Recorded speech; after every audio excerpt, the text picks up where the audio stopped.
The house pit. A felt field containing a ball pit sat alone in the distance. The ball pit sat with crimson gilding, with attraction, joyous.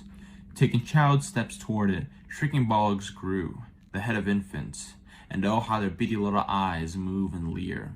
As I enter the home, comfort engulfs me, all ties to the world severed. The baby's screams ring through the air, shattering the newfound peace. I'm filling up with fear, swollen with the need to protect. The child's words pierce the haze, and realization dawns.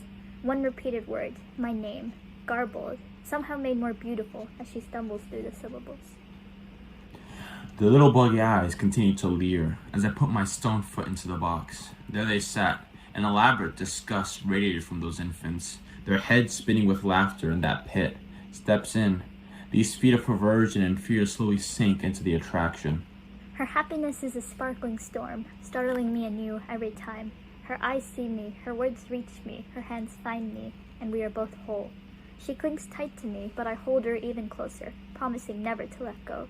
She teaches me to smile, I teach her to laugh. We both learn to love.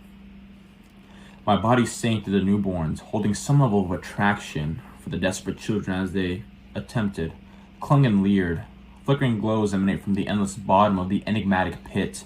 Flicker-soon flames blind me of their imposing complexion. Light of birth. In her eyes, I see myself, a gleaming star. In my eyes, she sees herself, a glittering constellation of all the world's light, our brilliance burning brighter by the second.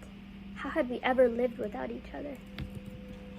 A ball pit sat alone in a field. The red gilded square was filled with infants. As I stare at it, it stares back, never waning its gaze, a constant stare from the pit. Once again, same as before, a repetition of occurrence, the pulsing heads leer. Even with apprehension, I continue to walk toward. Happiness, so fleeting, fragile, is it made to last? My arms grow weaker, the baby's tiny weight somehow augmented 100-fold. Her hands slip from mine and her screams renew, each wail a throbbing wound colored with heartbreak. Once all of her happiness, I am now all of her sadness. My steps become more gradual as I walk toward the bloody box. They're far, yet the infant's cry, for me, is grand.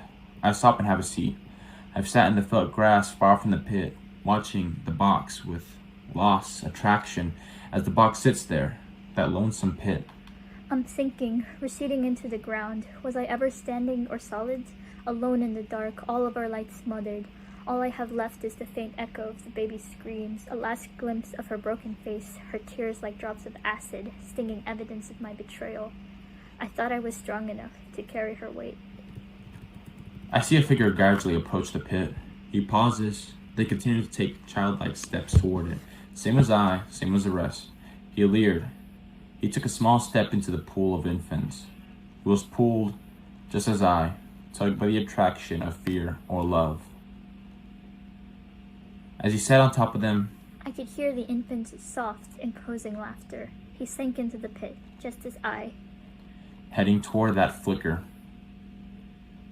while the infants, which leer and judge, turned to stone as another falls for its attraction.